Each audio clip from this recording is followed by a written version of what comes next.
Madhepura times के इस live session में आपका स्वागत है।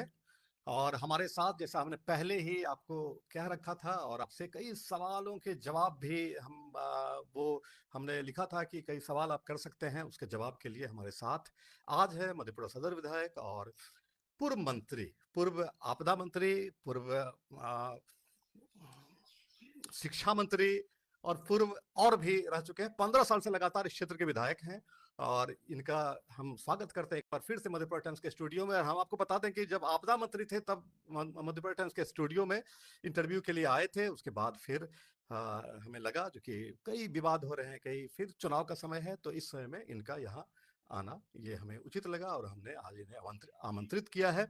और बहुत बहुत स्वागत है चंद्रशेखर जी आपका। आपको बहुत धन्यवाद जी। और मैं उम्मीद करूंगा कि जिस डिग्निटी के साथ, जिस नैतिकता के साथ आप अपने मधेपुरा टाइम्स यूट्यूब चैनल को चला रहे हैं, आपकी प्रतिष्ठा ख्याति और बढ़े और देश दुनिया में आप ख्याति प्राप्त करें। और आपके माध्यम से, चैनल के माध्यम से मैं अपने महान मधेपुरा वासियों का साधुवाद, आभार, प्रणाम, नमस्कार, जिन्होंने बड़ी बड़ी शख्सियत को हरा करके मुझे तीन बार विधायक बनाने का मौका दिया। जी। विधायक कोई खुद से नहीं बनता है, समाज बनाते हैं। इसलिए जो महान मधेपुरा वासियों ने मेरे ऊपर विश्वास व्यक्त किया, इसके लिए मैं बहुत बहुत आभार व्यक्त करता हूं और सभी दर्शकों को नमस्कार, प्रणाम, आदाब करता हूं। और मैं अगर कोई गलती करूं तो मैं ये उम्मीद करूंगा कि हमारे नगरवासी या हमारे क्षेत्रवासी, जिलावासी, कोसीवासी हमको समय समय पर इसके लिए जरूर से सतर्क करें। जी। कई दिनों से भी हमें लग रहा था कि हम आपको आमंत्रित करें, चूंकि कुछ जब ये चुनाव वाली बात आई है, या फिर 15 साल एक लगातार सदर विधायक के रूप में, इस बीच में आप मंत्री भी रहे, लोगों की अपेक्षाएं निश्चित रूप से आपसे बहुत सारी होंगी। हो सकता है कि बहुत सारी अपेक्षा उनकी पूरी नहीं हुई होगी, या फिर जो भी है, शिकायतें भी लोगों की बहुत है हमारे क्षेत्र में। जैसा सोशल मीडिया पर खास करके ये दिख रहा है कि ढेर सारी शिकायतें आपसे हैं। हमने जब 2-2.5 घंटे पहले जब हमने लिखा था कि आप पूछ सकते हैं, कोई अगर सवाल हो प्रोफेसर चंद्रशेखर से आपके, तो उन सवालों को आप लिखें, हम कोशिश करेंगे जवाब लेने का। शायद लोगों को ये अंदाजा नहीं था कि आप लाइव सेशन में आएंगे, और हमें लगता है कि लाइव में आकर के आप अगर जवाब देने के लिए आए हैं तो ये एक बड़ी बात है। और फिर इसके लिए जो ढेर सारे सवाल भी आए, और उन सवालों में से कुछ सवाल हमने भी छांटे हैं। लेकिन सबसे पहला सवाल जो बनता है कि आप अपने पिछले 5 साल के कार्यों को आप दर्शावें, लेखा जोखा आपकी नजर में क्या है, जनता क्या सोचती है ये तो जनता जाने, लेकिन आप क्या सोचते हैं। और फिर 5 साल ही नहीं, बल्कि आप 15 साल के पूरे कार्यकाल को एक उसको समराइज करके एक बहुत धन्यवाद आपका और आपको आशीर्वाद। देखिए, जब महान मधेपुरा वासियों ने मेरे ऊपर विश्वास किया, और कोई साधारण चुनाव नहीं था, माननीय राज्य के मुख्यमंत्री जी श्री नीतीश कुमार जी पहले ही चुनाव में 10 दिन यहाँ कैंप किए थे और वो पॉलिटिकल ऑपरेशन चला रहे थे। ये चुनाव किसी उम्मीदवार के खिलाफ नहीं था, सामाजिक न्याय के महान योद्धा लालू प्रसाद यादव जी के आशीर्वाद से वो जो पहला चुनाव हम जीते थे, उसमें हमारे समाज के लोगों की भूमिका और सभी समुदाय, सभी जाति, सब धर्म के लोगों ने हमको चुनाव जिताने में बहुत बड़ा सहयोग किया था, आशीर्वाद दिया था। तो मैं देवन से लेता हूं कि मैं जब विधायक बना तो मुझे लगा कि मैं क्या कर सकता हूं। मैं इलाकों का दर दर का ठोकर खा करके 18 बरस 20 बरस का संघर्ष, तो एक मानस को समझने का और क्षेत्र को समझने का हमको अवसर मिला। हम आंदोलनकारी रहे, आपको पता है, और सारे मधेपुरा वासियों को पता है। तो आंदोलनकारियों के बीच से सारी चीजें आती है, झंझावातें आती है, और अपने क्षेत्र के भौगोलिक अध्ययन भी अच्छा होता है। मैं आपको बताऊं कि सड़क, नाली, गली, पुल, पुलिया विकास के एक बड़े आयाम जरूर है, लेकिन यही सब नहीं है। मानसिक चेतना विकसित करना, समाज में नफरत को कम करना, अपराध और अपराध वृत्ति के खिलाफ में अपना सक्षम प्रयास करना। तो मुझे ये लगा कि सड़क, रोड, पुल पुलिया, आपको मुझे यह बताते हुए खुशी है कि सामाजिक न्याय के महान योद्धा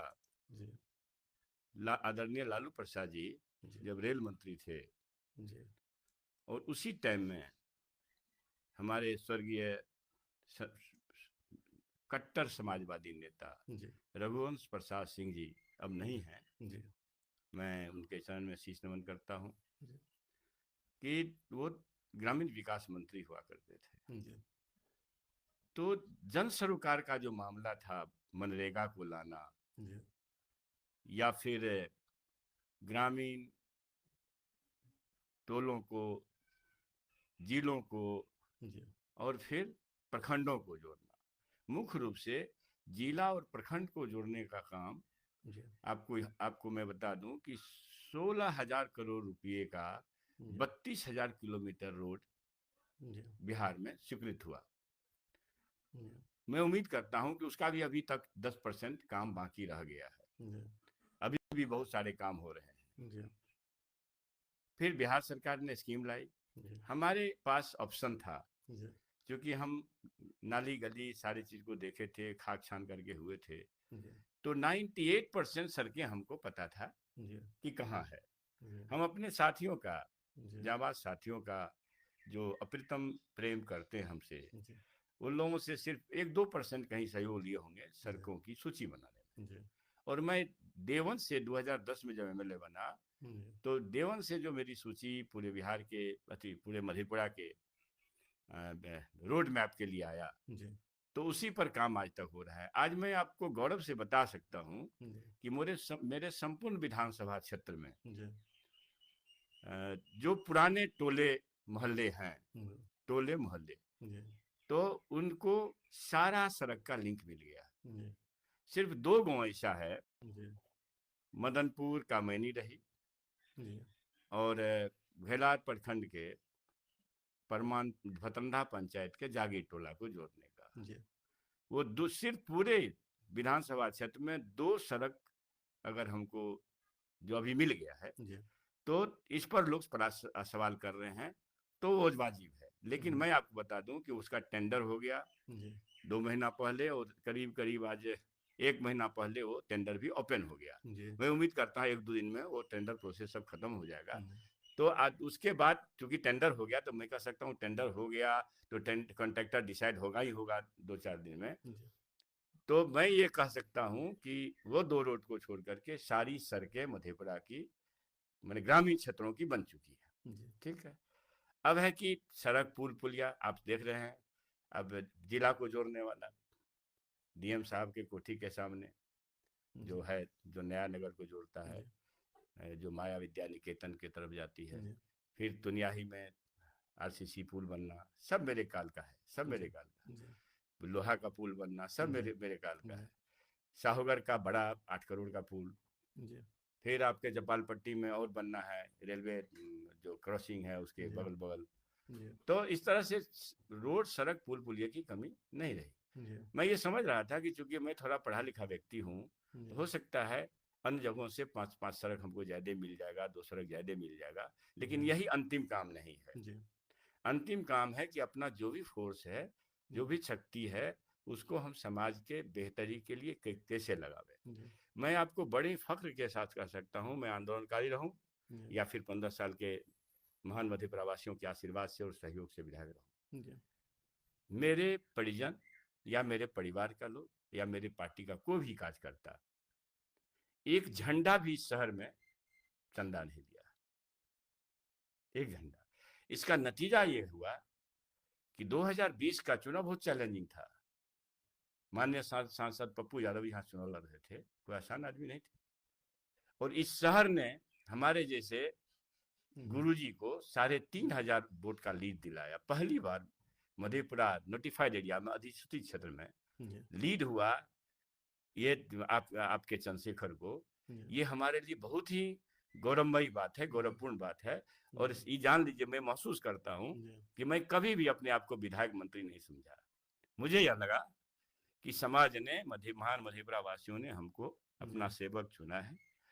सेवक से ज्यादा हमारी कोई फीलिंग नहीं है, और उस हिसाब से हम काम करते रहे। ये सबके सामने है। अपराध वृत्ति पर कैसे कमी ला जाए, कमतर लाया जाए। आज के तारीख में जब चारों तरफ घनघोर अपराध हो रहा है, आप देख रहे हैं, इसी शहर, इसी मधेपुरा जिला में चारों तरफ, मधेपुरा में भी हैं, लेकिन उस लेवल पर इसमें आप कह सकते हैं कि हमारे अधिक शहरी क्षेत्रों को अपराधियों के मतलब इस बड़े अपराध के कार्य करने का कोई अवसर ऐसा नहीं मिला है, या उस ढंग का कोई आतंक नहीं हुआ है। कोई एक आतंकी पैदा होता है बड़े शहर में, उसके नाम से, खौफ से तहसील होता है, वो सब मधेपुरा में मतलब पहले जो कुछ होता था वो नहीं हो रहा है, वो आप देख रहे हैं। तो ये काम मुझे करना था। नहीं, इसमें एक चीज हम खाली बीच में हम कर लें ताकि दर्शकों को भी लगे। तो ये क्या मतलब इस सरकार को आप श्रेय दे रहे हैं, नीतीश सरकार की ये उपलब्धि है कि बड़े अपराधी नहीं है, या फिर? देखिए, तो मैं मधेपुरा को, मैं मधेपुरा बारे में कह रहा हूँ, बाकी तो क्या है, एनसीआरबी का रिपोर्ट देख लीजिए। अपराध के मामले में हमारे, जिसको हमारे राज्य को लोग जंगल राज्य कहते हैं, उससे 4 गुना हत्या बढ़ गया, 3 गुना अपहरण बढ़ गया, 4 से 5 गुना बलात्कार की घटना बढ़ गई। तो मेरा ये कहना है कि अपराध तो का ग्राफ तो बहुत बढ़ा है, बल्कि आज के सरकार की स्थिति ये है, आज के सरकार की स्थिति है कि अब ये लोग डाटा भी देना बंद कर दिए हैं। एनसीआरबी को रिपोर्ट नहीं जा रहा है 3 साल से। भाई ये लोग घबराए हुए हैं कि अगर सच सामने आएगा तो मेरी गले खुलेगी और तथाकथित सुशासन कुशासन में नजर आएगा। तो यही बात है। इसलिए मैं ये कहता हूं कि मधेपुरा वासियों के सहयोग से, महान मधेपुरा वासियों के सहयोग से आपके विधायक ने अपराध वृत्ति को कभी भी प्रमोट नहीं किया है। तो एक होता है कि कोई प्रतिनिधि जब अपराधी वृत्ति का होता है तो उस तरह का माहौल बन जाता है। पहले भी आप देखते रहे, बिल्कुल समझे कि नहीं। तो मैं शिक्षक हूं और शिक्षक अपनी सीमा जानता है। अब हमको कोई सीमा सिखाएगा, ठीक है, सीखने का तो उम्र पड़ा रहता है, फिर भी हमको अपने जद में रहने की का ज्ञान है, और मैं उस हिसाब से काम करता हूं। ये हमें लगता है कि पूरे देश की स्थिति है कि जहां जनप्रतिनिधि कोई बनते हैं तो उनके समर्थक जो हैं, वो बहुत जगह जो ऐसे जनप्रतिनिधि होते हैं उनके समर्थक उत्पात मचाते हैं या ये करते हैं। ऐसा पूरे देश में हमें लगता है कि इस तरह की बातें चलती है, जहां दबंग टाइप के कोई अगर प्रतिनिधि बन गए तो उनके समर्थक उसके बाद लगता है कि क्या हम कर देंगे, नहीं कर देंगे। तो वो पहले भी मधेपुरा को देख रहे हैं, बिल्कुल मधेपुरा बहुत बचपन से देख रहे हैं, 15 साल से भी आप देख रहे हैं। आपको जरूर से कुछ फर्क नजर आता हो। मैंने कहा कि मेरा परिवार का कोई सदस्य या मेरे कोई रिश्तेदार परिजन या मेरे पार्टी का कोई साथी एक झंडा भी इन 30 वर्षों के अंदर में, 30 वर्ष का मेरा मतलब 35 वर्ष हो जाएगा, 15 साल का ये काल, अब 20 साल का संघर्ष का काल, कोई अगर कह दे कि एक झंडा भी चंदा लिया हो तो मैं विधायकी से इस्तीफा दे सकता हूँ। तो मुझे ये पता है कि हमें अपने मास के लिए, अपने बुजुर्गों के लिए, अपने युवा साथियों के लिए क्या करना है, व्यवसायी बंधुओं के लिए क्या करना चाहिए, हम क्या कर सकते हैं। ऐसा तो नहीं है कि हमारी छवि माने कुछ रफ टफ आदमी की है। अब हमको इस बात की भी खुशी है कि आप आज तक अपने पॉलिटिकल लाइफ में, जब से 35 वर्ष यहाँ से राजनीति का जो भी, किसी को हमको अरे भी नहीं कहना पड़ा है गुस्सा से, और शायद नहीं सुने होंगे किसी को हम गाली भी दिए जी। और हमको इस बात का भी फक्र है कि हमको इस स्थिति में नहीं जाना पड़ा। अब देखते हैं कि कुछ जो है, कुछ समाज में जो है कुछ नशाखोरी जो बढ़ी है बहुत ज्यादा जी, ऐसी ढंग से बढ़ी, ढेर सारे अपराध की वजह भी वही है। ये जो नशाखोरी बढ़ी है, तो कई तरह के रंग बिरंग के लोग भी, सूखा नशा, स्मैक वगैरह के जी। अब ये नहीं बढ़ी नहीं है, ये बढ़ाई जा रही है। देखिए, आप इसको अगर गौर से सोचेंगे ध्यान से राकेश बाबू, तो बहुत ही चिंताजनक है। एक एजुकेशन है, मनुष्य संहिता को लोग लागू करना चाहते हैं कुछ नफरती लोग। बंच ऑफ थॉट वही है जो मनुष्य संहिता सपोर्ट करती है। उसकी पढ़ाई है कि आम लोगों से शिक्षा छीन लो, आम लोगों से संपत्ति छीन लो और नशे में डाल दो, तो गुलामी जुग जुग तक चलेगा। और इस बिना पर, इस फ्रेम पर, इस पॉलिसी पर बीजेपी काम कर रही है। उसको संविधान को समाप्त करना है, रौंदना है और नफरती संप्रदायवादी माहौल बनानी है। इसको सैंक्शन देने के लिए वो पाखंडवाद लाते हैं, धर्म धर्म नहीं, वो पाखंडवाद परोसते हैं। और इस अपनी बात को कैसे 2-4 उद्योगपतियों के हाथ में संपत्ति देश की सौंप दो, उस दिशा में सरकार काम कर रही है।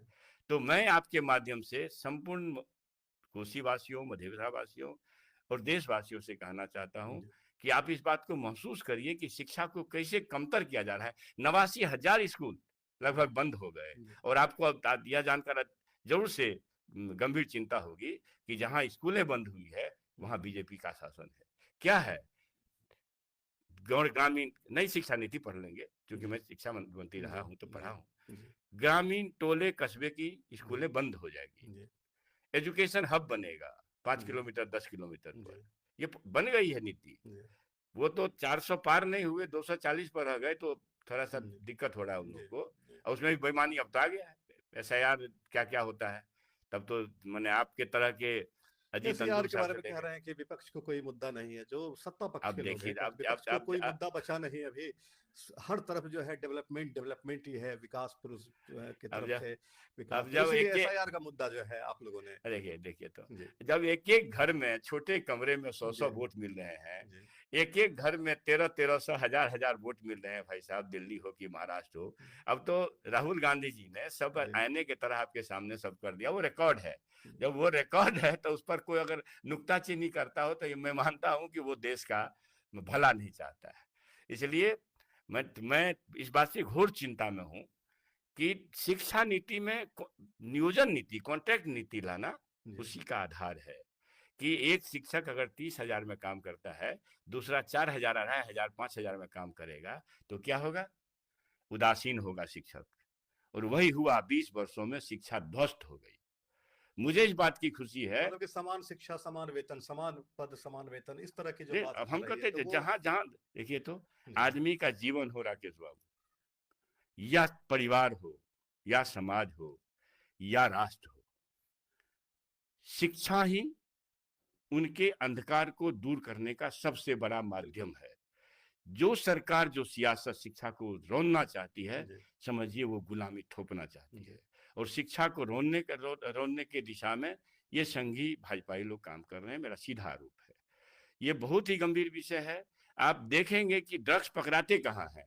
सारे ड्रग्स गुजरात में पकड़ाते हैं, सीपोर्ट एरिया है। और कहाँ? मुद्रा एयरपोर्ट में ज्यादा पकड़ा रहे हैं। तो भाई क्या कारण है कि इस बीच में 11 साल के शासन में सूखा नशा आ गया हमारे?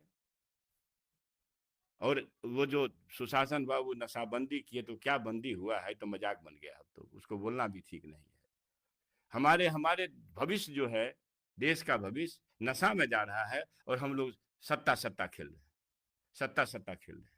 भाई ये गंभीर चिंता का विषय है। लेकिन एक बात तो है कि शराबबंदी को तो गलत नहीं कहा जा सकता है।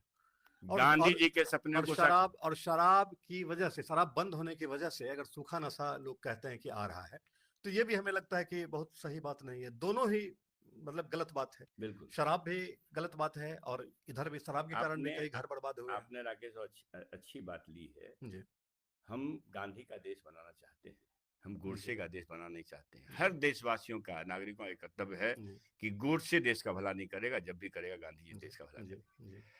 गांधी जी के सपनों को साकार करने का जब माननीय मुख्यमंत्री जी ने सपना देखा, तो उनको प्रशासनिक क्षमता है उस लेवल की कि नहीं, उसकी समीक्षा होनी चाहिए कि हमारा प्रशासन इस काम को कितना बेहतर से कर पाएगा।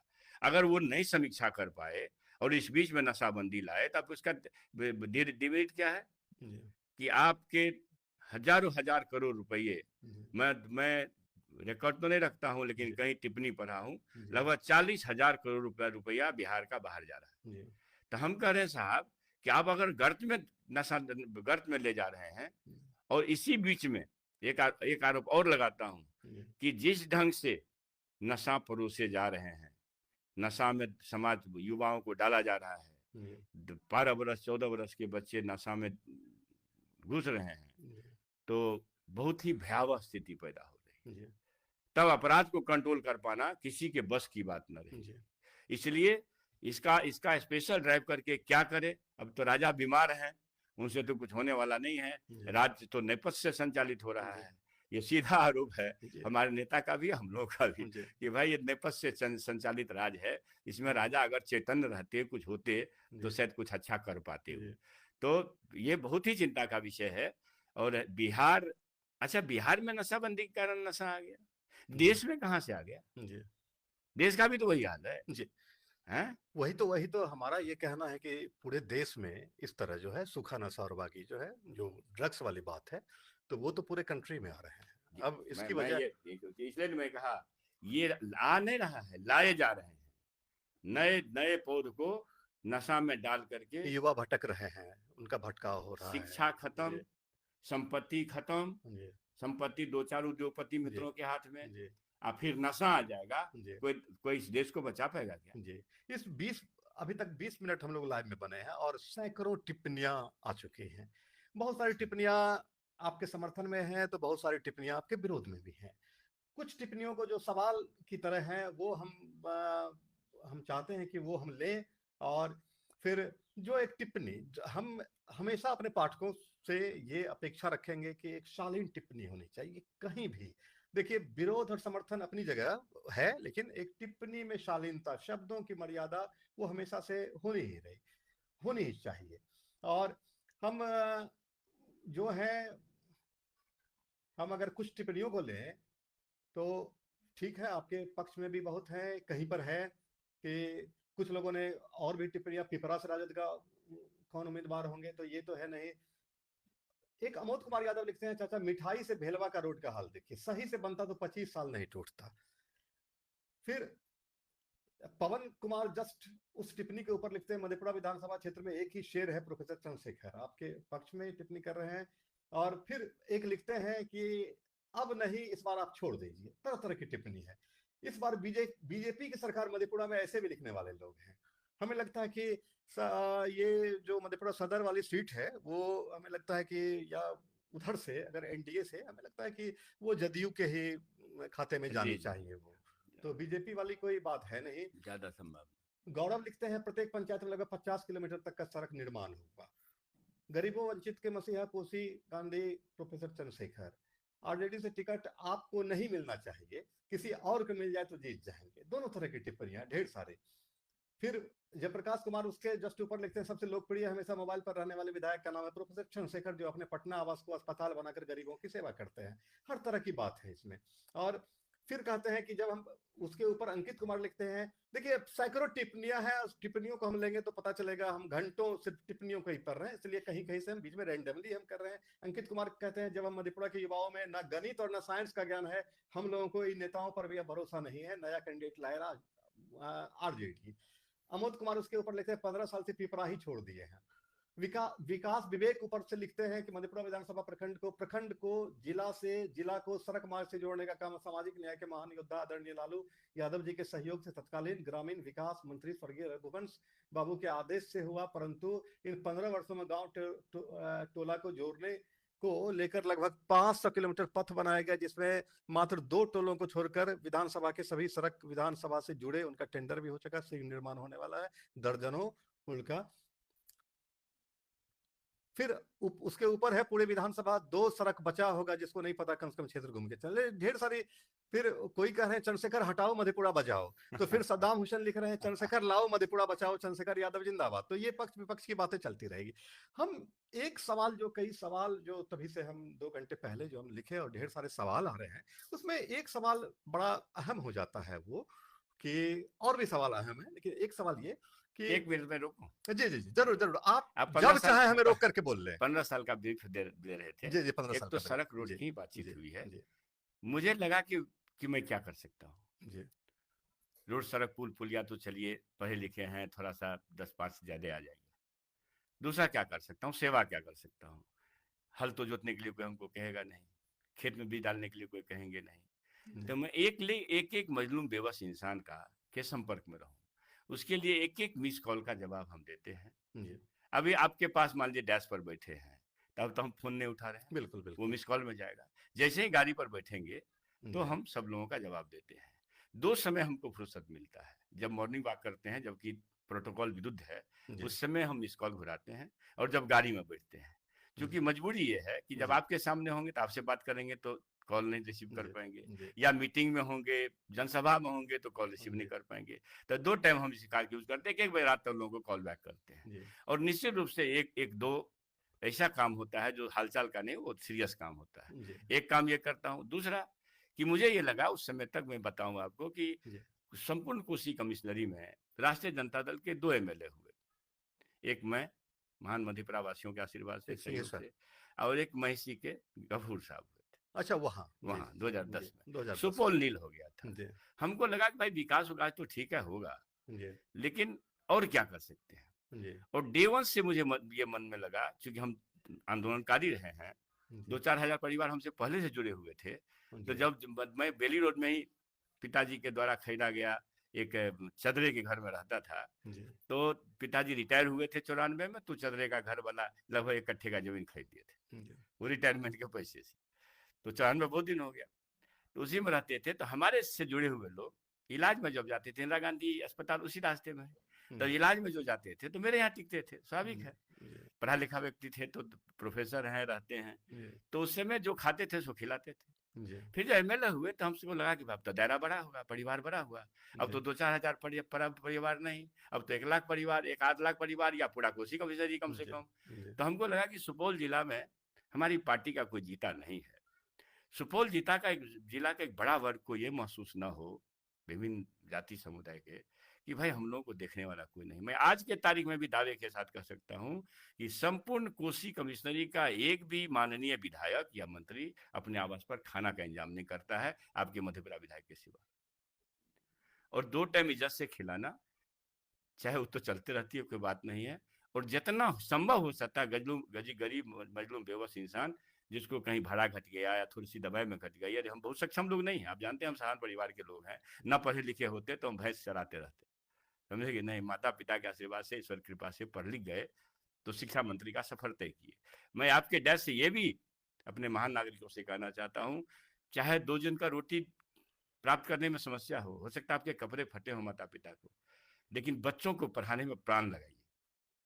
शिक्षा ही राष्ट्र को समुन्नत करने का सबसे बेहतरीन, नहीं, मैं यह कह सकता हूँ एकमात्र माध्यम। शिक्षा को मारिए मत। जो लोग शिक्षा को मार रहा है ना, वो देश का दुश्मन है, समझे कि नहीं। इस बात को, चूंकि हम तो गुरुजी रहे, आज भी हैं, 6 महीना बाद रिटायर कर जाएंगे, तो हमको शिक्षा का महत्व पता है। तो इसे बिना पर कि भाई कम से कम हम क्या कर सकते हैं।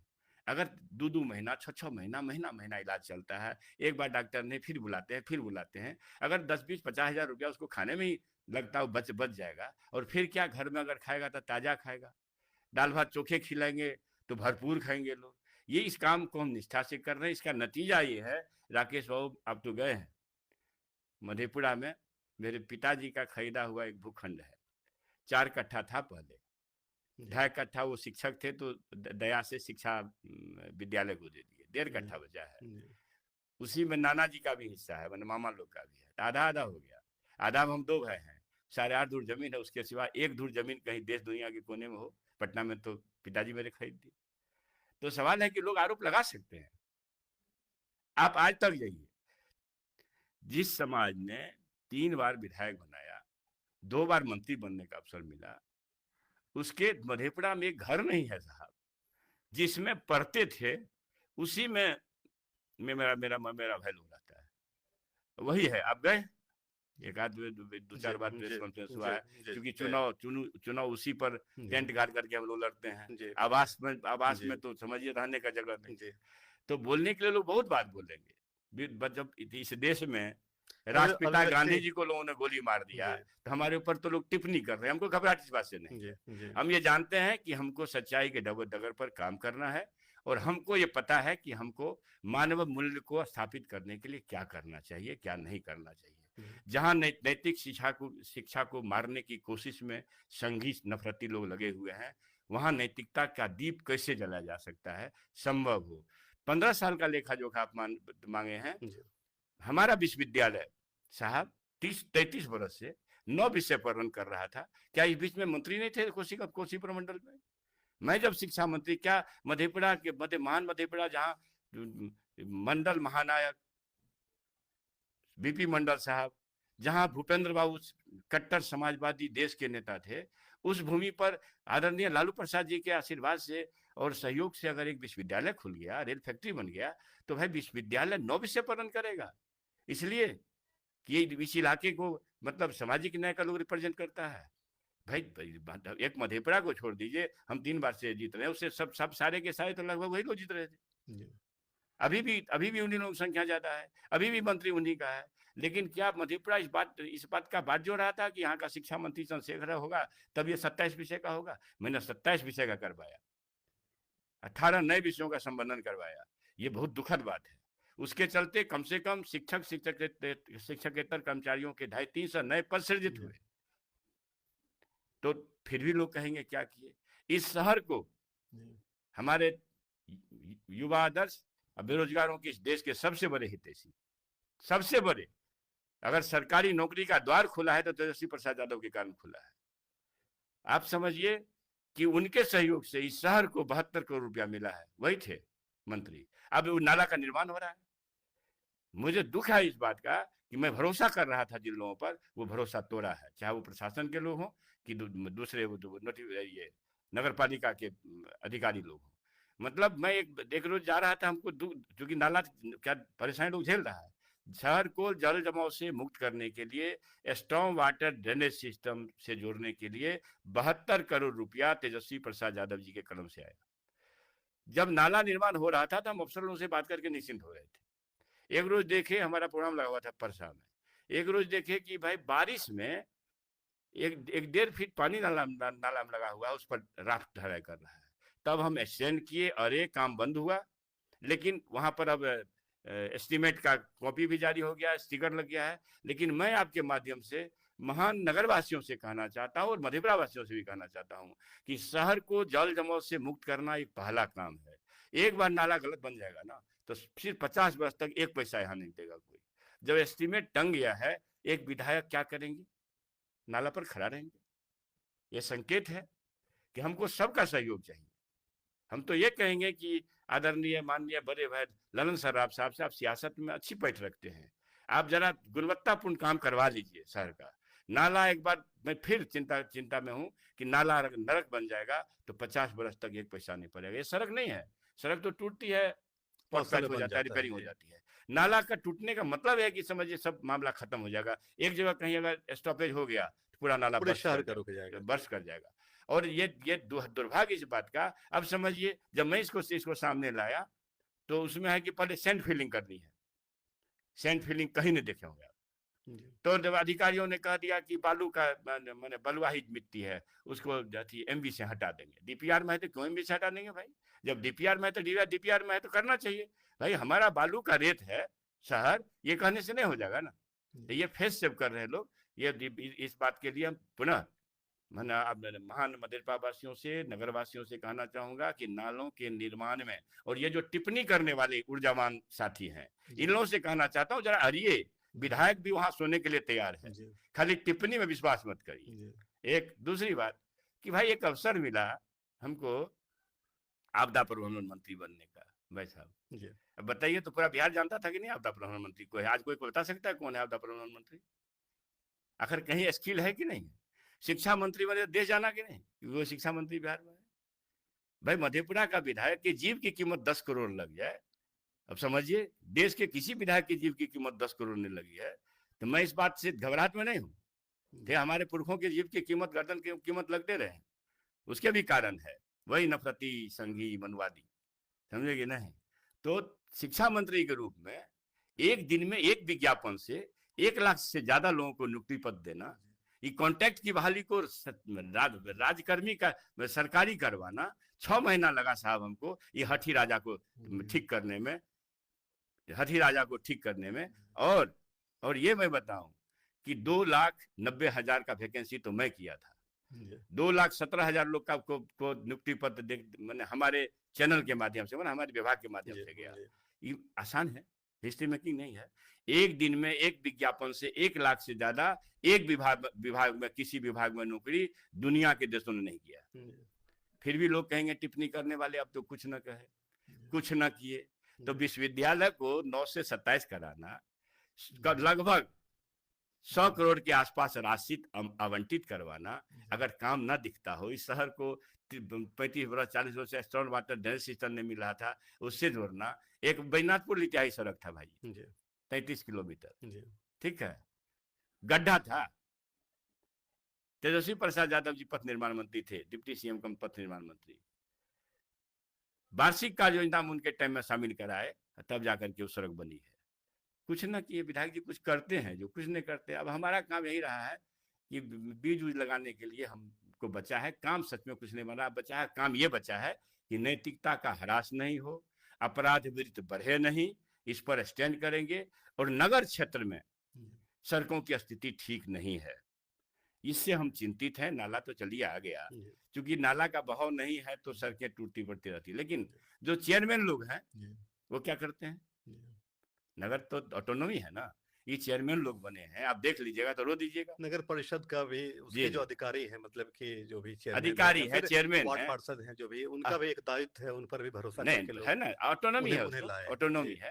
तो इस शहर को सच में सुंदर कैसे बनाया जाए, चिंता प्रयास तो खैर सबका होना चाहिए। जी हाँ, प्रयास सबका सुंदर आम लोगों का भी होना चाहिए, जनता का भी होना चाहिए, निश्चय ही। देखिए, लेकिन एक चीज माना जाता है, मैं फिर जी, समाज जब सड़क पर आता है ना, तो बांग्लादेश से राष्ट्रपति भाग जाते हैं, श्रीलंका से राष्ट्रपति भाग जाते हैं, और नेपाल से प्रधानमंत्री बना देते हैं जनता।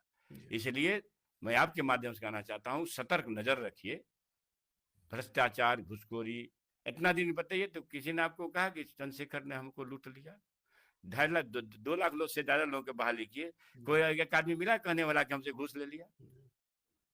अगर घूस का वातावरण बनता ना भाई जी, तो मेरे पिताजी को उतना घर नहीं है, रूम नहीं है कि उसमें रुपया रख पाते, समझे कि नहीं? तो खैर, एक से एक निधान आदमी, गरीब आदमी, कमजोर आदमी, जिसको डीए तो है, वही शिक्षक बने हैं। ये तो मतलब हर चीज कम है, फिर भी ये संतोष का विषय नहीं है। नैतिक मूल्यों की स्थापना, शहर को अपराध मुक्त करने के लिए प्राणपण से लगना, और शहर के सौंदर्यीकरण के लिए चिंता है मेरी, जिसमें हम सफल नहीं हो पाए हैं। एक नाला से कुछ होने वाला नहीं है। लेकिन ये तो 5 साल और 15 साल की बात है, लेकिन आपके विरोध भी जगह जगह हो रहे हैं। हमें ध्यान है कि इधर 1-2 दिन पहले ही दुर्गा पूजा मेले के दौरान कठहरवा या कहीं आप गए थे, वहां कुछ युवाओं ने आपका विरोध शुरू कर दिया। ठीक, मौजूद सवाल किए हैं आप, क्योंकि बहुत सारे लोग जानना चाहते हैं। जी बिल्कुल, उस पर आपको सुनना। हमारे विधानसभा क्षेत्र में 33 जगह माता आदि शक्ति, माता दुर्गा की पूजा लगती है, लोग मेला लगाते हैं। और अगल बगल के लगभग 8 जगह हम गए, लोग नोता देता है, ये फलना है चलना। तो और जगह का छोड़ दीजिए, सुपौल का छोड़ दीजिए, सहरसा का छोड़ दीजिए, सिंहेश्वर का भी छोड़ दीजिए थोड़ा देर के लिए, जो सिंहेश्वर मेरे क्षेत्र में नहीं है। 32 जगह में हजारों लोगों से मुलाकात हुई, कहीं तो बदतमीजी न देखा। कठहरवा में क्यों हो गया? और कठहरवा में जब हम गए हैं तो साहब आधा घंटा पहले कम से कम 400-500 लोग का अभिवादन दिए, प्रणाम किए हैं, तब मंदिर पर गए हैं। और जो मंदिर पर जाते हैं तो हम तो बड़े आदमी नहीं हैं, लेकिन तलाशते हैं कि लोग का जो भी पान फूल होगा बनेगा वो करेंगे। और इसी बीच में 2-3 आप देखिएगा पूरा विजुअल, 4-5 बच्चे हैं, 3-4 हम लोगों के साथ हैं, और वो वीडियो में देखते होंगे कि 2-3 बच्चा बोल रहा है, ठीक है। एक बच्चा यह भी कह रहा है कि अरे भाई इनकी भी बात सुन लो ना।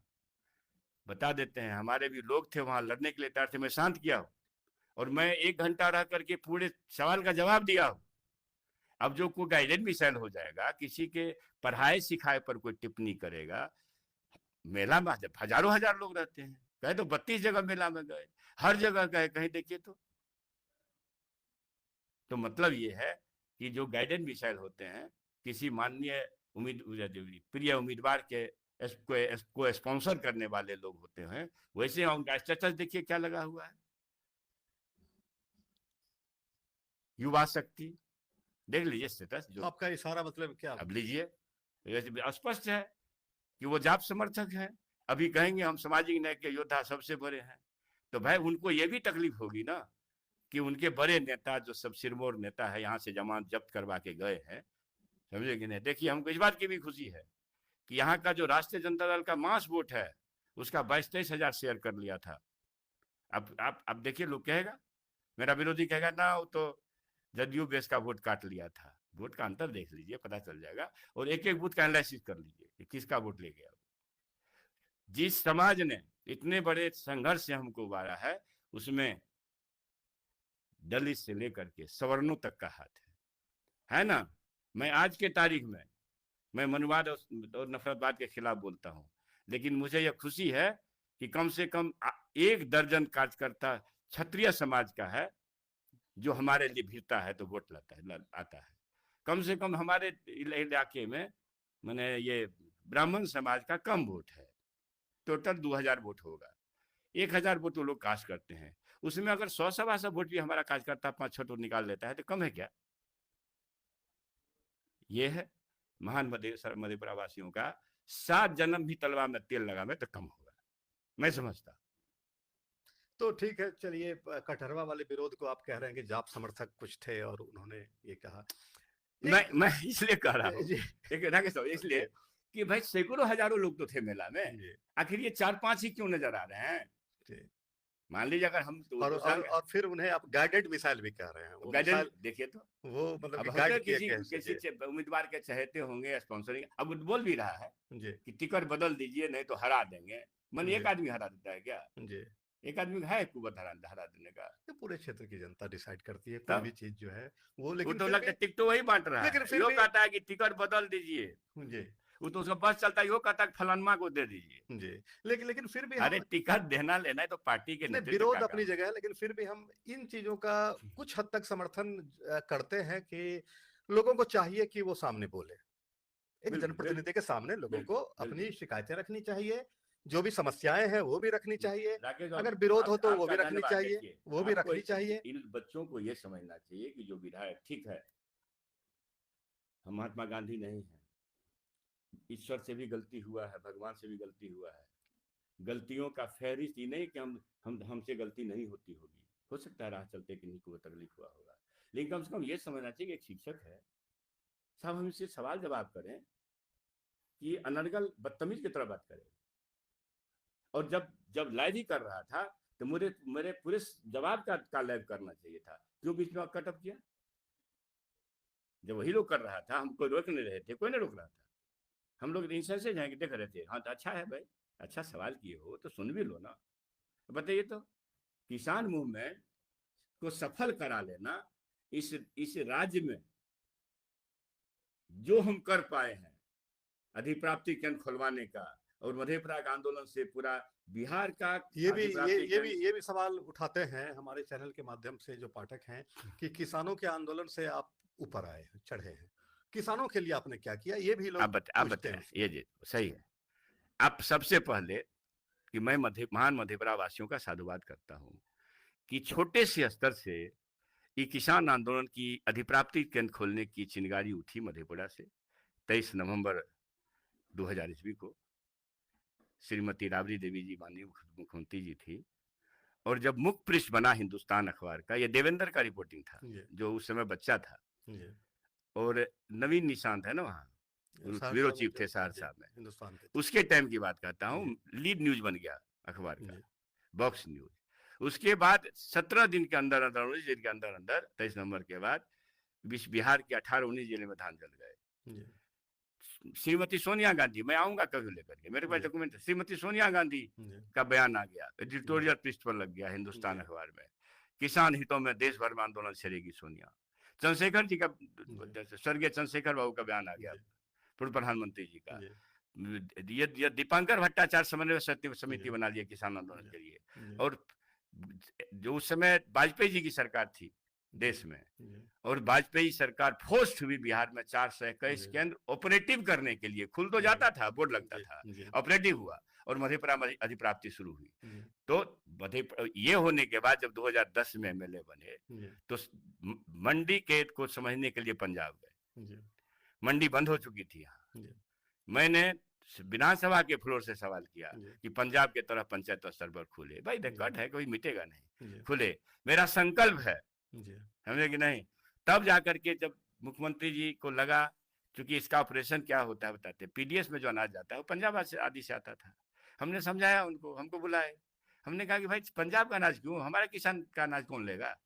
ट्रांसपोर्टिंग में भी सरकार का खर्चा होता है, पैसा तो सब आपको भारत सरकार देती है, पीडीएस का सब पैसा भारत सरकार देती है। तो जब भारत सरकार का ही पैसा आना है तो भैया आप कोऑपरेटिव को तो कम से कम ये जो सिस्टम खड़ा कर दीजिए ठीक ठाक, मेंबरशिप भी चल गया है, चुनाव उना हो जाएगा तो कुछ हो जाएगा। अब पंचायत स्तर पर गया कि नहीं, ठीक है, उसमें चोरी है, भ्रष्टाचार है, तो शासन में भ्रष्टाचार बहुत है, लेकिन फिर भी अगर वो टैक्स गांव में नहीं खुलता तो 2175 के बदले गांव में लोग 1500 रुपया धान देता है, कम से कम 1800-1900 रुपये तो लेता है। तो ये अच्छा, इसको कम करते, ठीक, बहुत ज्यादा नहीं है, बहुत होना चाहिए। और क्या कर सकते हैं, सत्ता शासन से दूर संघर्ष कर सकते हैं।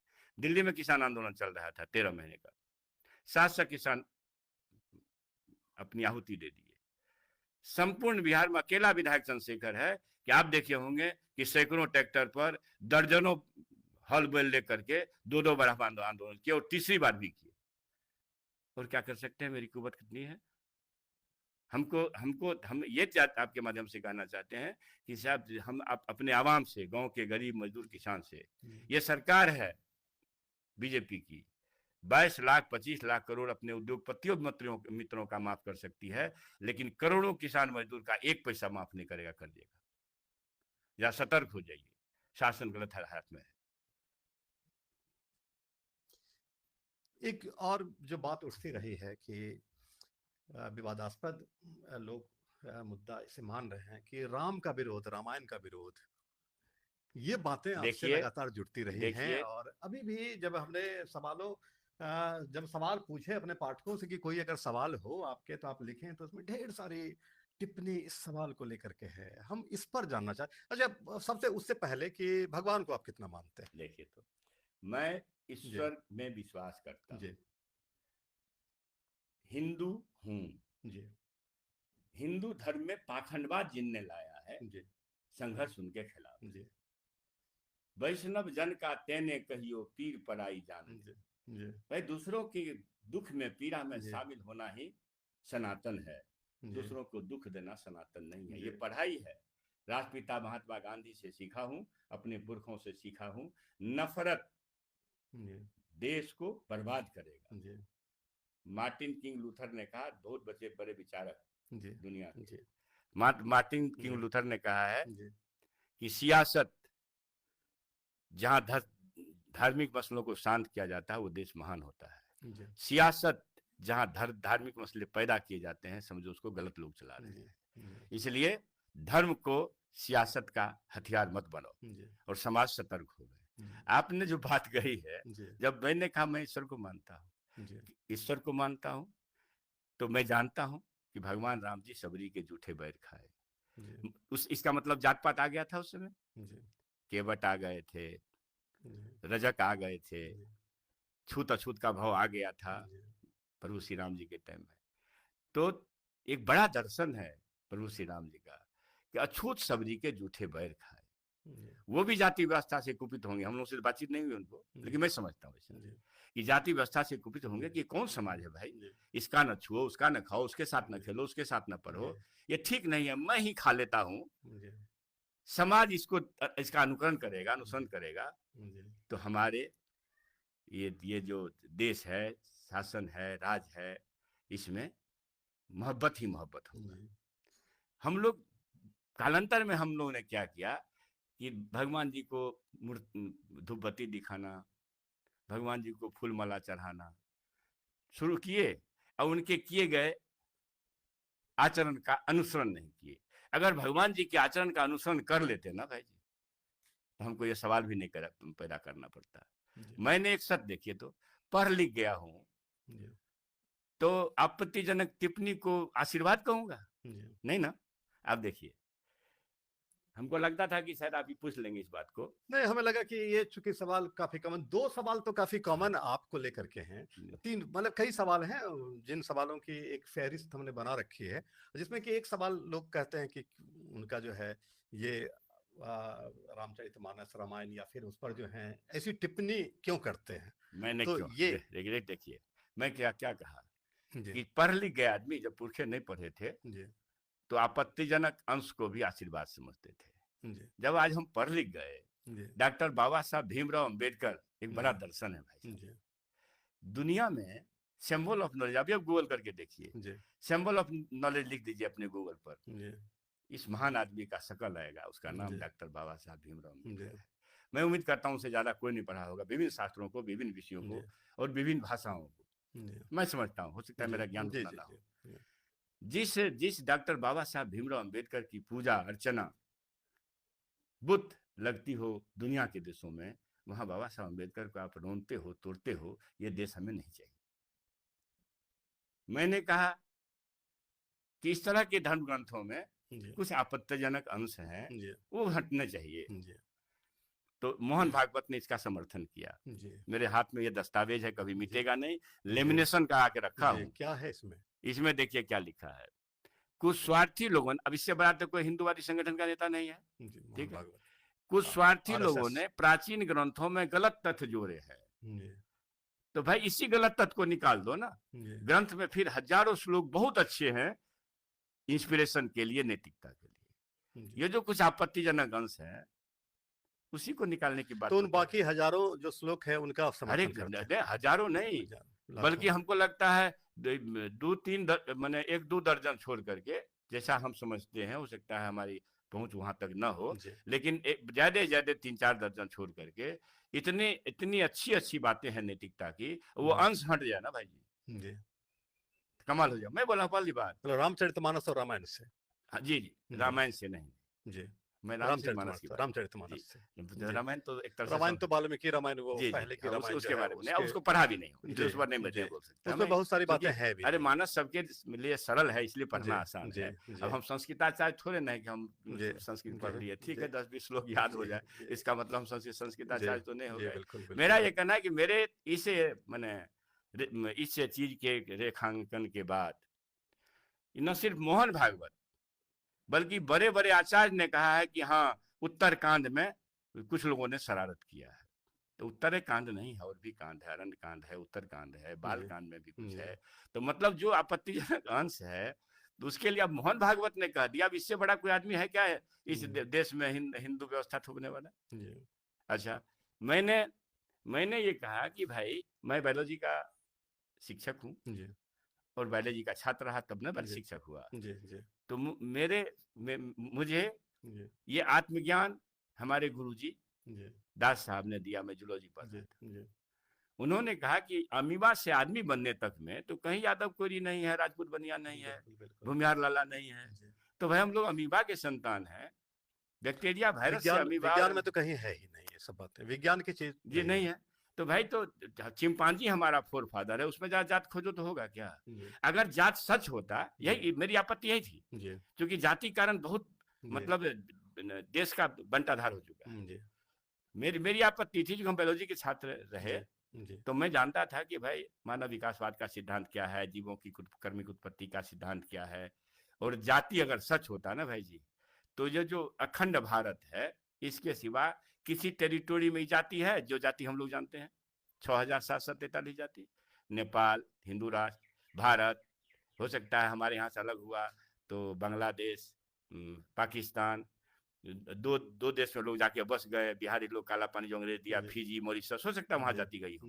एक दुनिया के 195 देश, देखिए मैं बड़े मैंने फख्र से ये बात कहता हूँ, दुनिया के 195 देशों में इन जातियों का नाम तक लोग नहीं जानता। तो इसका मतलब अगर ईश्वर जाति का बीज लगा रहे थे तो खाली अखंड भारत में लगा के भाग जाते हैं कि दुनिया के देशों में लगाते हैं? इसका मतलब जाति ईश्वरीय नहीं है। मेरा ये कहना था। और मालूम है, जिस बयान को विवादास्पद लोगों ने कहा, उससे पहले मैं विमेंस कॉलेज में 7-8 हजार बच्चियों के बीच में बोला, बहुत क्लैप कर रही थी। मगध महिला में बोले, अरविंद महिला में बोले, कॉमर्स कॉलेज में बोले, एन कॉलेज में बोले। उस व्याख्यान माला में भी तीसरा व्याख्यान था मेरा, क्योंकि मुझे ये पता है कि जातियों ने देश का सत्यानाश किया है, इसलिए जातीय नफरत मिटाना एक शिक्षा मंत्री के रूप में हमको लगता है एक पूर्ण कर्तव्य है। और सौभाग्य कहिए दुर्भाग्य, मैं बायोलॉजी पढ़ लिया तो मुझे पता है जाति सच नहीं।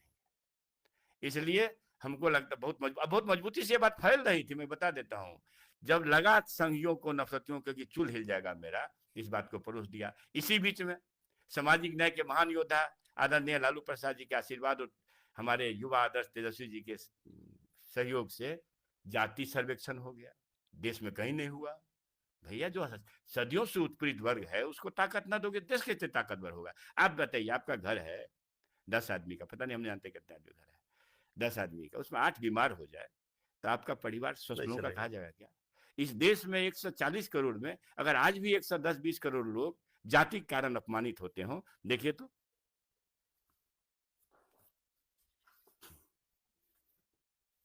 बोलने वाले लोग बोलेंगे। 2014 का है ये सबूत, मेरे पास दस्तावेज है। भगवान राम जी सबरी के जूठे बैर खाते हैं, और सबरी का बेटा मंदिर जाता है तो धुला दिया जाता है। पाखंडवाद को मिटना चाहिए कि नहीं? कौन बोला इसके खिलाफ? इसलिए मेरे जीव की कीमत 10 करोड़ हो गई।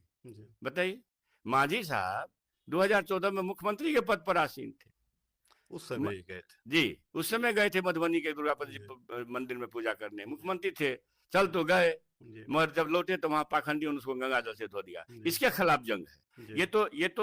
ये हो गया। ये देखिए,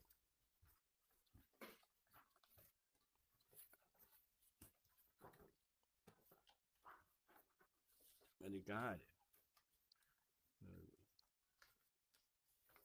ये देखिए, रामनाथ कोविंद साहब, रामनाथ कोविंद साहब, ये अखबार हम छापते हैं क्या? हमारी पार्टी राजद छापती है क्या?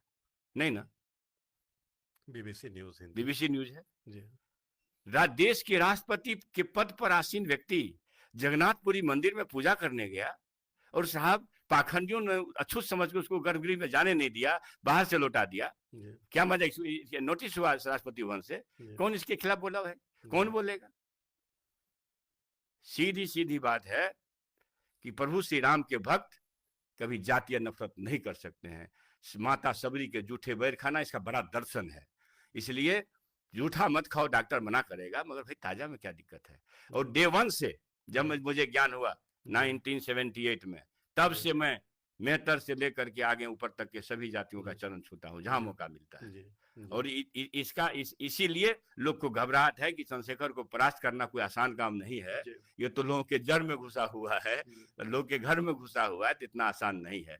कुछ चंद लोगों के मतलब टिप्पणी से हमारे जैसे लोग घबरा जाएंगे तो फिर सामाजिक न्याय और समाजवाद का क्या होगा? हम महात्मा फूले, पेरियार, अंबेडकर के वंशज हैं, शहीद जगदेव प्रसाद जी के वंशज हैं, लालू प्रसाद जी के सेनानी हैं। हमको सामाजिक न्याय, समाजवाद ही देश को ताकतवर बनाने का माध्यम नजर आता है, इसलिए मैं उस पर स्टैंड करता हूँ।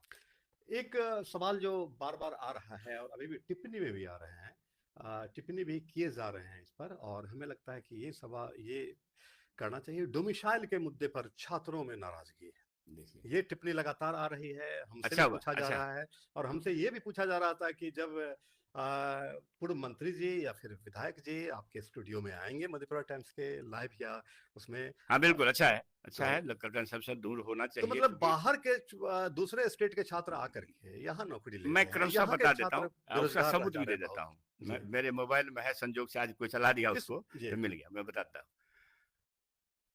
डोमिसाइल नीति आई, डोमिसाइल लाना, अब 2020 के एनडीए के एजेंडा को देख लीजिए और हमारे महागठबंधन के एजेंडा को देख लीजिए। डोमिसाइल नीति के लिए अंगद के तरफ पांव जमाने वाला कौन आदमी? श्री तेजस्वी प्रसाद यादव जी। उनके एजेंडे का पार्ट था, एनडीए के एजेंडे का पार्ट नहीं था।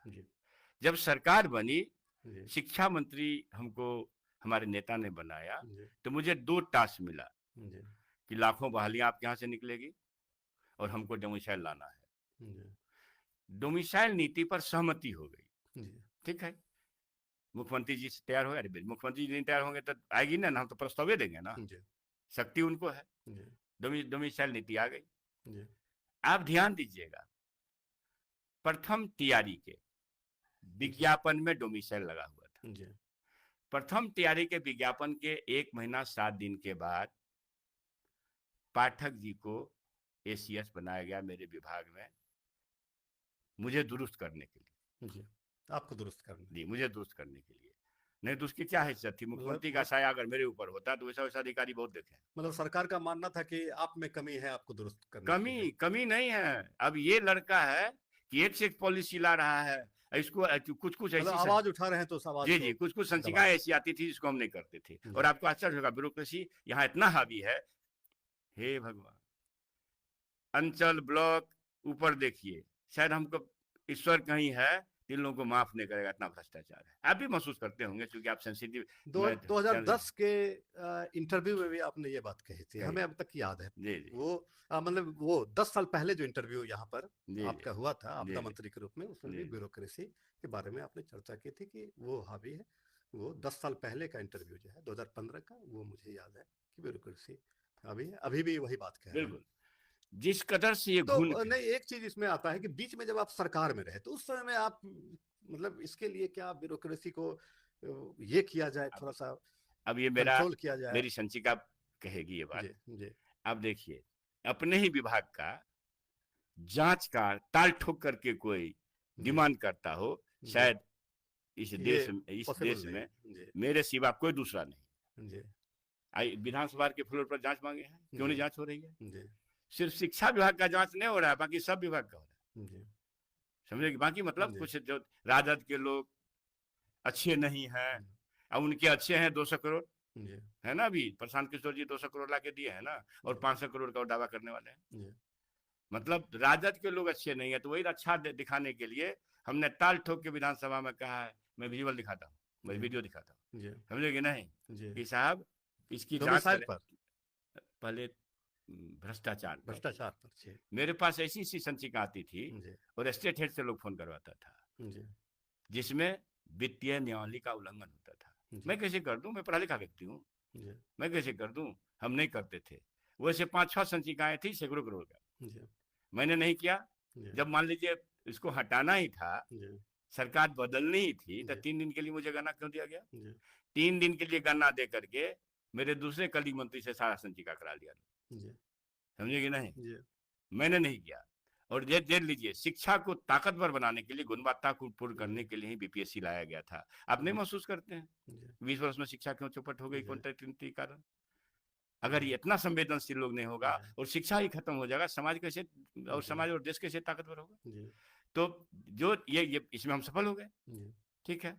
तो डोमिसाइल जो आया तो हमारी नीति का पाठ था, और जब पाठक जी आ गए प्रथम तैयारी के 1 महीना 7 दिन के बाद, तो स्टेट हेड को समझाने में वो कामयाब हो गए कि भाई से आपका राष्ट्रीय छवि राजद वाला खत्म कर देगा, आप तो देश के नेता हैं, ये तो ठीक बात नहीं है। और गलत तथ्य भी दिया, क्योंकि मैं अंदर में था कैबिनेट में, तो इसलिए जानता हूँ।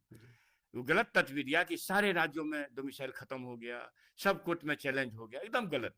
तई तई भाई नेपथ्य से संचालित राजा है, बीमार चल रहे, पाठक साहब, जी पाठक वही लोग साहब। समझाया होगा ना। जी हमको बुला के चंद्रशेखर जी, भाई आप लोगों ने कहा डोमिसाइल ला दिए, ना नहीं ठीक बात नहीं है, हटाइए इसको, समझिए कि नहीं? और समझिए, कोई स्टेट हेड अगर अड़ जाएगा तो मेरे पास विकल्प क्या था? इस्तीफा देने का था। और फिर अंदर की बात ये कहूंगा कि चूंकि सुधाकर जी उस समय तक इस्तीफा दे चुके थे, नफरती शक्तियों को बैकफुट पर लाना था, इसलिए सरकार के साथ हम लोग बने हुए थे। और सरकार के साथ तो सरकार में रहिएगा तो उनके खिलाफ तो अपना बोलिएगा, तो ये मेरी मजबूरी को कोई, इसीलिए मैं बोला हूँ विधानसभा में, इसको मैं सुना देना चाहता हूँ। क्योंकि उसी दिन सरकार का, ये बाद में तो डर से डोमिसाइल लागू कर दिया, उसी दिन सरकार के मंत्री के रूप में बिजेंद्र प्रसाद यादव जी कहे हैं। बिजेंद्र प्रसाद यादव जी कहाँ चला गया जी? निकाल दो। बिजेंद्र प्रसाद यादव, यही है, सॉरी, विजय चौधरी जी कहे हैं कि सरकार की नीति अन्य राज्यों के तरह डोमिसाइल लाने की नहीं है, संदीप सौरभ जी के संकल्प के जवाब। अब उस सरकार को देखिए 4 महीना के बाद डोमिसाइल ले आया, समझे कि नहीं, जिसके नीति का पार्ट वो नहीं था। वही रंजा वाला में होगा। और इस बीच में हम दूसरा प्रश्न कर लेते हैं। ढेर सारी टिप्पणियां रही, और टिप्पणियां भी हर तरह की टिप्पणियां आ रही है, सैकड़ों टिप्पणियां हैं, सारी टिप्पणियों को लेना फिर हम कह रहे हैं कि वो संभव नहीं है।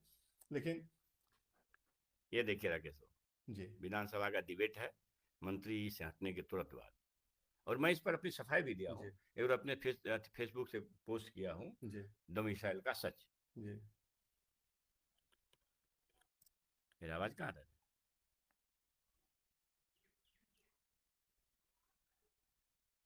मेरे मोबाइल तो चलिए और तो मैं सरकार से जवाब चाहूंगा कि कब निरस्त हुआ और अभी कौन सा डोमिसाइल नीति चालू। डोमिसाइल नीति को आराम से लागू किए माननीय मुख्यमंत्री जी, मगर 25 जून को उसको निरस्त कर दिए।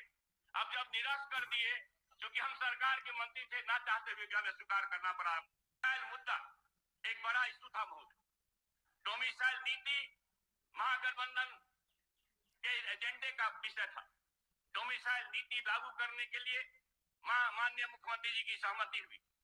देश के हमको आश्चर्य महोदय कहते हुए कि हम नियावली लेके जाते थे, विजय बाबू हर्ष में रहते।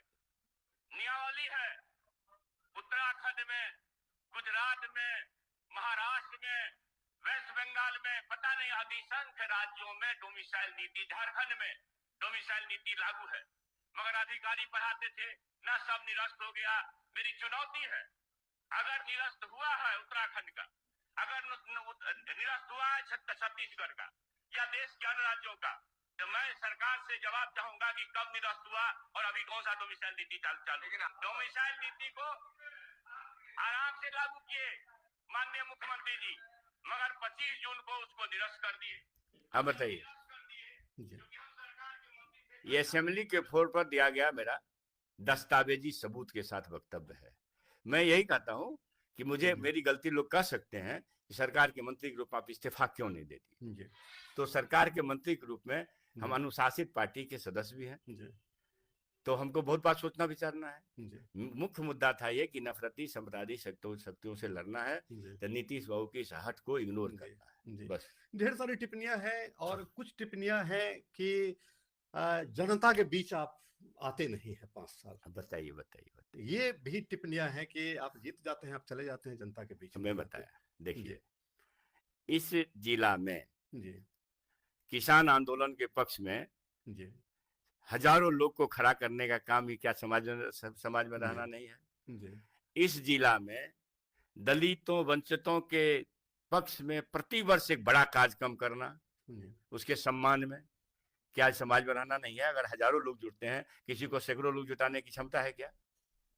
आप तो जानते हैं कि कम से कम मेरे साथ खड़े होने वाले कभी भी 7-8 हजार लोग हो जाते हैं, 10 हजार लोग हो जाते हैं। मेरा धरना भी 5 हजार लोगों का होता है। भ्रष्टाचार के खिलाफ में गांव जाकर के लोग को जुटा करके 5 हजार लोग धरना किए कि नहीं किए। उसके बाद रेल फैक्ट्री में जो लोग थे मंत्री के पद पर रहते हुए, उस आंदोलन को हम संचालित किए कि नहीं किए।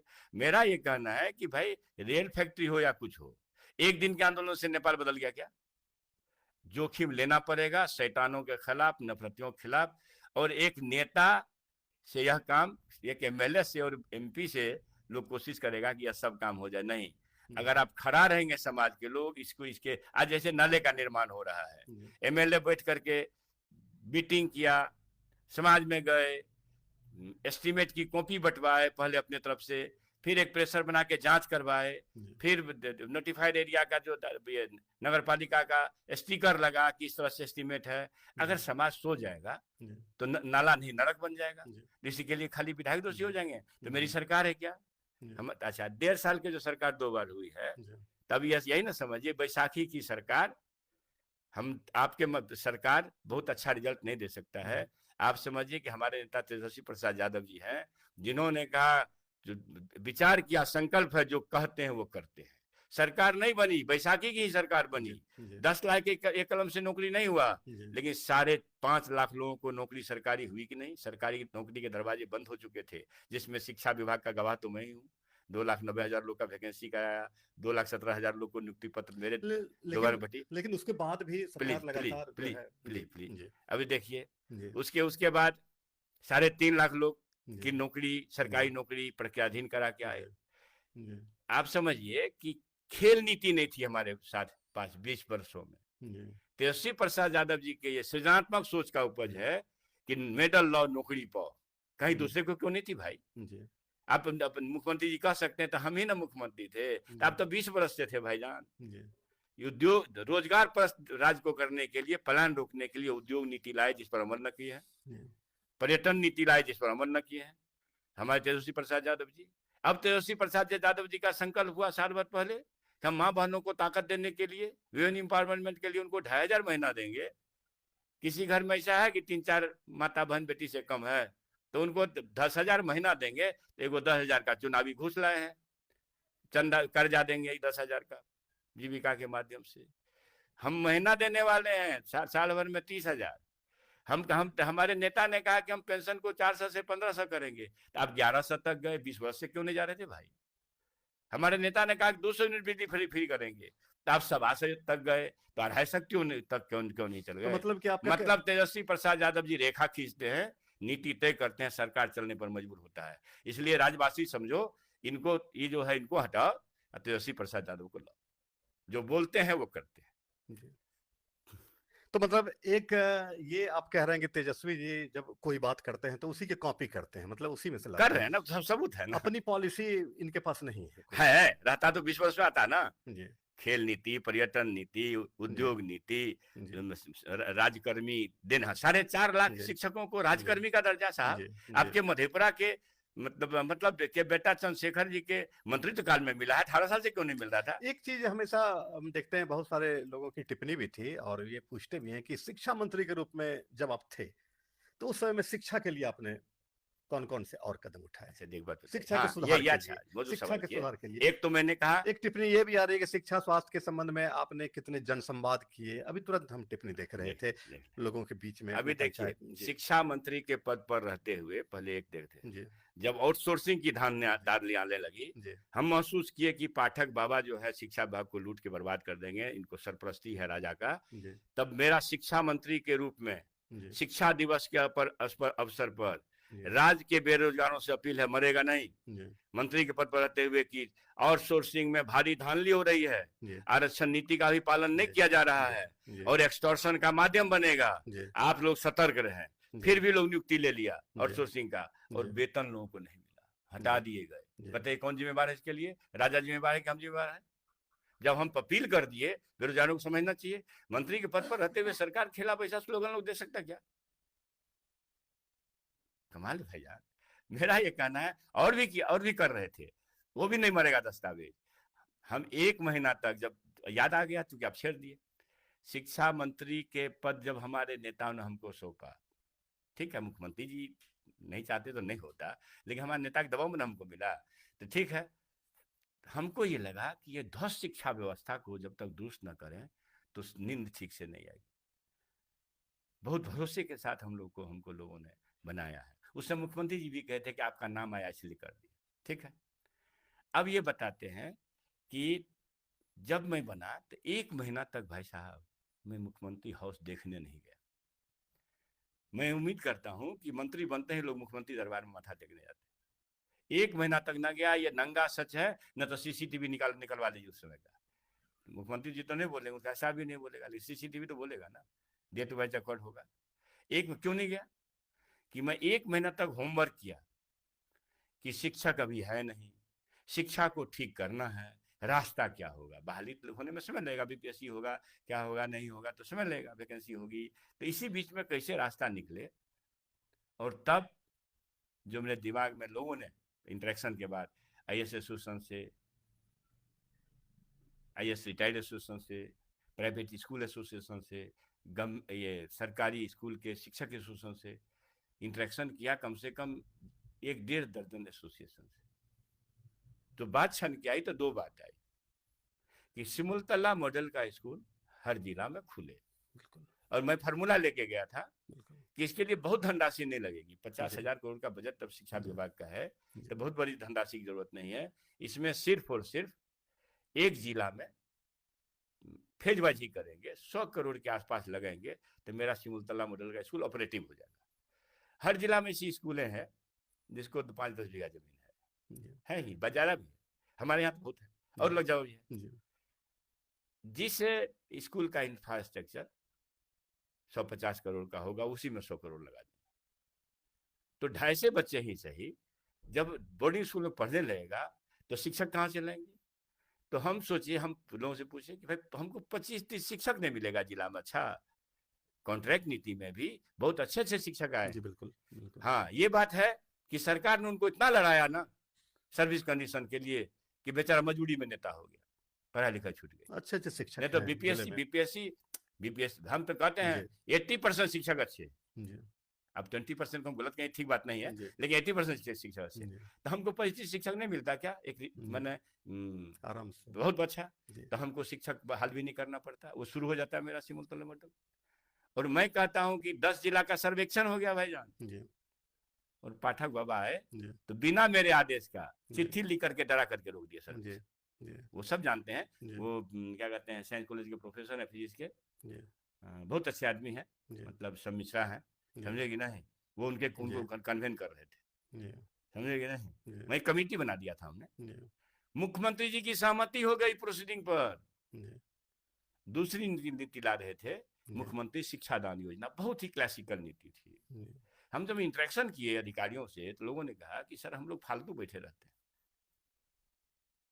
सप्ताह में एक दिन में 1 घंटी हम लोगों को दे दीजिए ना, 40-45 मिनट किसको समय नहीं है, और हमारे वाइफ एसोसिएशन को भी दे दीजिए। अच्छी मुख्यमंत्री शिक्षा दान योजना होमवर्क करके ले गए।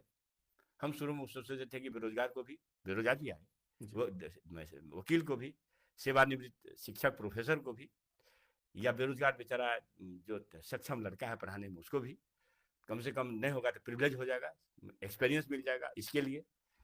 तो हम ले गए थे कि कुछ ट्रांसपोर्टिंग के लिए 100 रुपया 200 रुपया दे दिया जाए। दूसरे मुख्यमंत्री जी बोले अब तो अंदर की बात है, ये नहीं पैसा कहाँ है, फलाना है चिलाना है, तो ऐसा कीजिए इसको पुरस्कार पर रखिए कि उच्चतम स्तर पर, मेरे स्तर पर पुरस्कृत किया जाएगा लोगों को।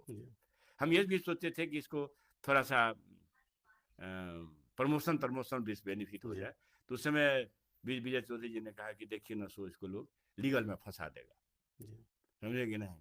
तो खैर उतना भी प्रोसीडिंग पर दस्तखत है, वो दस्तखत मरेगा नहीं कभी, प्रोसीडिंग खत्म भी नहीं होगा। मुख्यमंत्री जी सहमत हुए, बल्कि उस समय एक दो बैठे हुए थे, उनके अब नाम नहीं लेंगे, उनके आसपास ना सर ये क्या है अधिकारी से पढ़वाना, हम के भैया 1 घंटे का सवाल है 1 हफ्ता में। और जेई टू एसीएस विभागीय सेक्रेटरी अगर क्लास में खड़ा हो जाएगा, इस देश में गुणवत्तापूर्ण शिक्षण कार्य का माइलस्टोन बनेगा बिहार में। आज तक किसी ने काम किया था, दस्तावेज मरेगा तो नहीं। इसको भी जब संचिका बढ़ी मुख्यमंत्री शिक्षा दान योजना का, संचिका भी नहीं मरेगी। आप लोग नोट करके अब फेंक दे मेरे बयान के बाद, आप यहाँ दे रहे हैं तो हम नहीं कह सकते हैं, लेकिन इसको भी जब संचिका वहां गई तो माननीय मुख्यमंत्री जी बुला करके हमको कहे चंद्रशेखर जी काहे के लिए अफसर लोग से पढ़वाइएगा। मेरे तो समझिए पाँव में जमीन ना रही कि अब लगता है शिक्षा हम नहीं ठीक कर पाएंगे। सहमति के बाद, असहमति फाइल भरने के बाद, इसका मतलब इनके शागिर्दों ने इनको पढ़ा दिया होगा कि राजद वाले का नाम हो जाएगा। तो भाई शिक्षा के साथ दुरंगी नीति राजद और जदयू करोगे, जबकि दोनों ही सत्ता में थे, दोनों ही सत्ता में थे। तो ये जो मेरे 2 प्रयास हो जाते हैं ना, तो हम बता देते हैं जीवन में कभी हमको शिक्षा मंत्री बनने का मनो नहीं होता, समझे कि नहीं? हमको लगता है कि मेरा काम खत्म हो गया। हमें लगता है कि ढेर सारी टिप्पणियां हैं और ढेर सारी टिप्पणियों के जवाब भी आपको डायरेक्ट इनडायरेक्ट इस लाइव सेशन में आपको मिल गए होंगे।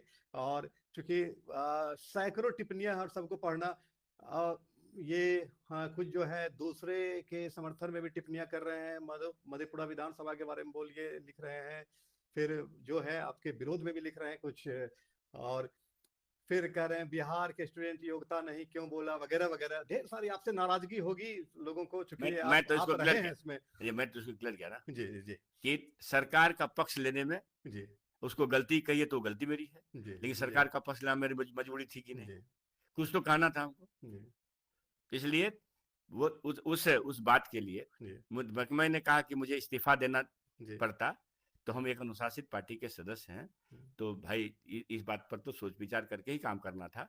इसलिए सरकार के पक्ष लेने की मजबूरी, इसलिए मैंने विजुअल दिखाया ना अभी कि भाई विधानसभा में day to day, time to time बोले हैं, day to day, date wise बोले हैं कि भाई क्या क्या हुआ।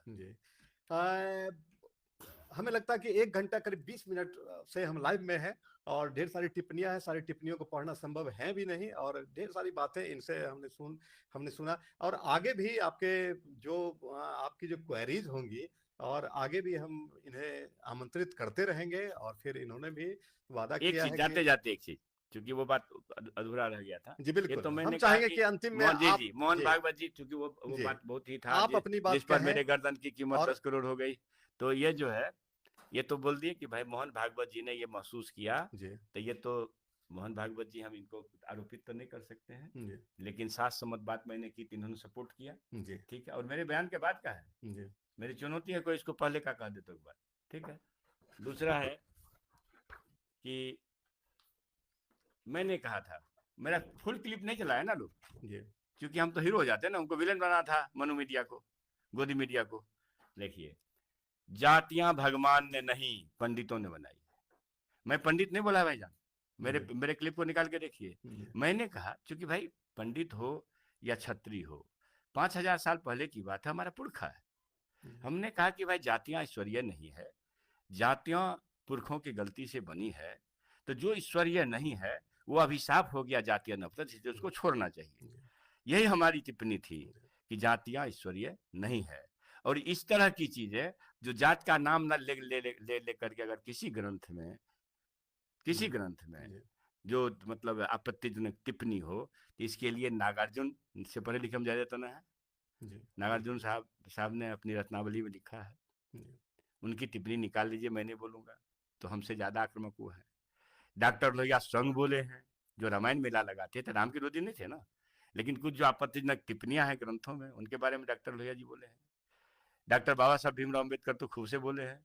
तो मतलब ये है कि मैं उतना पढ़ा लिखा तो नहीं हूं ना, या उतना ज्ञानी नहीं हूं, मेरा ज्ञान तो चुनौती में बंद मतलब कि आपका कहना है कि उन लोगों ने कहा तो उस पर कोई ऐसा बड़ा विवाद नहीं हुआ, नहीं। आप कह रहे हैं अब मेरे जीव की कीमत 10 करोड़ हो गई। अब लालू प्रसाद ने कहा दिया, हमारे नेता ने, चूहा पकड़ने वालों, घोंगा सितुआ डोका चुनने वालों, मछली पकड़ने वालों, बकरी चराने वालों, घोंगा सितुआ चुनने वालों, सुअर चराने वालों, पढ़ना लिखना सीखो। जब जीव की कीमत वाली लगता है किसी अखबार में थी आपकी। हाँ, है ना, जीव की कीमत। ये परमहंस जी महाराज 10 करोड़ लगा रहे हैं मेरे जीव की कीमत। तो लालू यादव ने जब सत्य बोला, गरीबों को, वंचितों को जगाने का काम किया, तो जेल भोग रहे हैं। आप देख रहे हैं, जिन्होंने चारा घोटाला को पकड़े 2.5 साल में, खुद FIR अपने हस्ताक्षर से किए, करवाए नहीं किए, और विजिलेंस को भी यही दिए, CBI को भी यही दिए। अब चूंकि भैया जाति व्यवस्था में कमजोर जाति के हैं, पिछड़ा है, तो वो जेल भोगेगा। और अब तो महरूम हो गए जनार्दन मिश्रा जी, 6 साल राज किए थे उसी चारा घोटाले का दिन, तो वो भैया चूंकि बड़ा आदमी है, तो उसके जीव की कीमत कोई नहीं लगाएगा, और न उसका कोई उसके खिलाफ बोलेगा, न उनको सजा होगी। तो मोहन भागवत बोले, इनके जीव की कीमत कोई लगाया संस्था 10 रुपया, और शेखर बोल दिया कमजोर जाति का आदमी, तो इसके जीव की कीमत लग गई। यही है, इसी खिलाफ संघर्ष है, इसलिए मैं बोला जी। ढेर सारी टिप्पणियां, कुछ टिप्पणियों को हम लेते हैं और फिर हम अंत में हमारे साथ हैं सदर विधायक और 15 साल से मधेपुरा सदर के विधायक, जो 3 टर्म इनका हो चुका है यहाँ, चौथे टर्म के लिए ये बिल्कुल हमें लगता है कि तैयार हैं और तैयारी कर रहे हैं, क्षेत्र में घूम रहे हैं। इनसे हम पूछेंगे कि जनता, मतलब आप लोगों के नाम क्या संदेश देना चाहेंगे। लेकिन उससे पहले एक यादवाद लिख रहे हैं, मेरा सवाल जरूर पूछिएगा, दलित टोला का सड़क उच्च जाति के टोला में बनाने का क्या कारण है। इन्होंने शिक्षा मंत्री रहते कई स्कूल में नाइट गार्ड की बहाली में अपने प्रभाव से SC ST कोटे पर दूसरे कोटे के उम्मीदवारों को की बहाली करवाई है, वगैरह वगैरह। ये ऐसी भी टिप्पणी आ रही है, कई बार ये टिप्पणियां जी। फिर वही टिप्पणी है, उसी तरह की टिप्पणी हर्ष की बात है कि आम आदमी तेजस्वी को मुख्यमंत्री के दुखद पहलू के आप जैसे विधायक उनके मुख्यमंत्री राह को कठिन ऑप्टिकल बना कर रख दिया। 15 सालों के विधायक क्षेत्र की जनता नहीं देखना चाहती है, वोट देने के बाद दूर है वगैरह, किसी अन्य सुयोग्य उम्मीदवार को दें। ऐसी ऐसी टिप्पणी इस लाइव सेशन में आ रही है। और फिर दोनों तरफ की टिप्पणी है। पप्पू यादव लिखते हैं कि बहुजनों के नायक प्रोफेसर चंद्रशेखर जिंदाबाद। फिर लिखते हैं मनोज यदुवंशी, चंद्रशेखर हटाओ मधेपुरा बचाओ। फिर लिखते हैं जी आगे, फिर 15 साल में जी प्रवीण कुमार लिखते हैं 15 साल में क्या किया मध्य पूछता है मधेपुरा। तो 15 साल और 5 साल का हमने हिसाब लिया। संतोष सुमन के है डोमिसाइल लागू, डोमिसाइल पर हम जवाब ले चुके हैं। हमें लगता है कि जो महत्वपूर्ण थे, जैसे कि इनका विरोध जो कल परसों में हुआ था, 2 दिन पहले जो हुआ था दुर्गा पूजा मेला में, उस पर भी हम इन्हें सुन चुके हैं, इनके विचारों को ले चुके हैं। वो कौन थे, क्या थे, इन्होंने जो कहा वो आपके सामने है। और शिक्षा मंत्री के रूप में इन्होंने क्या काम किया, फिर 15 साल का डोमिसाइल वाले मुद्दे पर भी हम ले चुके हैं। हमें लगता है कि लाइव का सेशन अब 1.5 घंटे की तरफ जा रहा है, समय की अपनी पाबंदी होती है। अंत में हम आपसे ये कहना चाहेंगे कि आप मधेपुरा क्षेत्र की जनता को से आप क्या कहना चाहेंगे हमारे मधेपुरा टाइम्स के माध्यम से। हम तो पुनः अपने महान मधेपुरा वासियों के बुजुर्गों बड़े भाइयों के चरण में शीश नमन करता हूँ, माताओं के चरण में शीश नमन करता हूँ, युवा साथी को क्रांतिकारी सलाम करता हूँ। मैं ये कहूँगा कि एक जागरूक समाज ही जागरूक नेता चुनने का अख्तियार रखता है। आप जागरूकता में कोई कमी न रखें। भ्रष्टाचार से लड़ना एक आदमी के बस की बात नहीं है। अब समझ रहे, 10 वर्ष यहाँ पप्पू यादव जैसे ताकतवर नेता भी एमपी रहे, भ्रष्टाचार का क्या हुआ? तो एक चंद्रशेखर जैसे आदमी से खाली ये समाज सामने खड़ा ना हो भ्रष्टाचार के खिलाफ लड़ने में, या अन्य जैसे अभी नाले का निर्माण हो रहा है इसमें लूट के खिलाफ लड़ने में, तो क्या एक विधायक सफल हो जाएगा? विधायक तो अपनी बात को असेंबली के फ्लोर पर लाएगा। तो जो भी इस तरह की टिप्पणी आ रही है, मैंने कहा कि अंत में ये कहते हुए कि आपका बहुत साधुवाद। मैं महान मधेपुरा वासियों का के बुजुर्गों का चरण वंदना करता हूँ, जिन्होंने मुझे 3 बार एक छोटे से कमजोर गुरुजी को अपना प्रतिनिधि चुनने लायक समझा। 7 जन्म भी उनके तलवा में तेल लगाए तो कम होगा, इस भाव को मैं मानता हूँ। और आगे क्या होगा, पार्टी नेतृत्व क्या करेंगे, इस बात को से तो हम वाकिफ नहीं है। जो लोग टिकट के दावेदार हैं वो टिकट मांगने के लिए पटना में बैठे हैं। अब हमारे जैसे लोग महीनों से, आप एक चीज बताइए, जो लोग आरोप लगा रहे हैं कि आप आते नहीं हैं, बताइए तो जो जो मिस कॉल तक का जवाब देता हो, ओपन टू ऑल है, 12 बजे जाइए, 1 बजे मेरा आवाज खुला रहता है। और हमसे ज्यादा तो हमको लगता है कि एक एक दिन में 3-4 बज जाता है लगन के टाइम में। महीना में 20 दिन 15 दिन यहाँ रहते हैं और विधायी कार्य से 10 दिन 15 दिन वहां भी रहते हैं। आप देखते नहीं होंगे तो देखिए, तो देखते हैं, सब लोग जानते हैं इस बात को। लेकिन हाँ, हर देहरी पर, जी एक बात अंत में कहना, हर देहरी पर एक राजनीतिक व्यक्ति को जाना व्यवहारिक नहीं है और संभव भी नहीं है। आप तकलीफ में खोजे अपने विधायक को, कोई कह दे मेरा चैलेंज है, जो होने वाला तकलीफ, आप गांव के झगड़ा में, भाई भैयारी के झगड़ा में, तो मैं डे 1 से 30 वर्ष से बोला हूं कि मैं भैयारी गंवारी पड़ोसी के झगड़ा का परिविकार नहीं बनूंगा तो नहीं बनूंगा। इसके लिए अगर हमको लोग हटाना चाहते हैं हटा सकते हैं, कोई दुख नहीं होगा। हाँ, बाकी व्यक्तिगत कोई तकलीफ है, व्यक्तिगत या सामूहिक तकलीफ है जो हमसे होने वाला है, अगर एक आदमी कोई खड़ा होकर कह दे कि हमने आपको कहा कि फलना जगह नाला का निर्माण नहीं हुआ, हमारे पास स्कोप है, हमने किए, या फलाने जगह कोई बीमार आदमी है, आपने, हम जानते हैं जब भी आते हैं 1-2 बीमार आदमी की गाड़ी में जगह रहती है, 1-2 बीमार आदमी को पटना लेके जाते हैं। शायद मैं उम्मीद करता हूं कम्युनिस्ट पार्टी के एमएलए ऐसा करते होंगे, बाकी की कोई एमएलए बीमार आदमी को ढो करके अपने वाहन पर नहीं ले आता। अब लोग बोलने के लिए कुछ ही बोल सकते हैं। मैं यही कहूंगा कि देहरी पर ना खोजे, दुख में खोजे। कोई कह दे कि दुख में विधायक आपके पास न गया हो, चाहे आग लगी हुआ हो दुर्भाग्य से, या आपदा का कोई घड़ी आया हो, न गया हो, हाँ हो सकता है एक आध ऐसे छिटपुट घटना हुई होगी जिसमें स्मरण से निकल गया होगा, मेरे साथी समय पर खबर न किए होंगे, या कहीं विवादास्पद कोई चीज रही होगी तो हम न गए होंगे। न तो ऐसे साढ़े 99% जहां जाने योग्य चीज होता है वहां जुड़ जाते हैं। और मेरे जैसा विधायक तो देहरी का खाक छान के हुआ भाई साहब।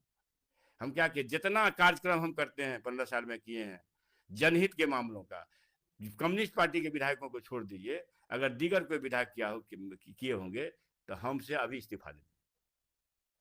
अब कुछ भी बोल दीजिएगा, जो मन हुआ, यार भाई किसी का मदद करना है करिए। और जो लोग बोल रहे हैं 2020 में क्या कर रहे थे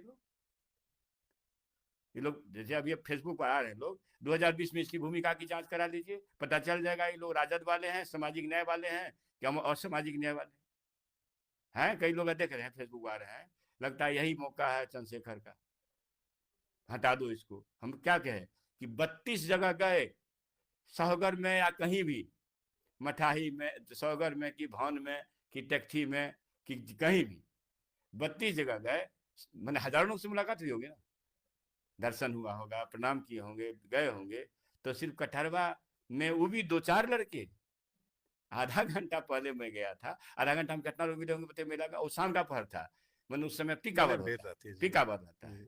हमको लगता है कम से कम 1000 लोग को इसके बीच से निकलते हुए प्रणाम करते हुए मैं मंदिर परिसर में गया, वहां अर्चना की, और फिर हम ढूंढने लगे कि कौन यहाँ का व्यवस्थापक है।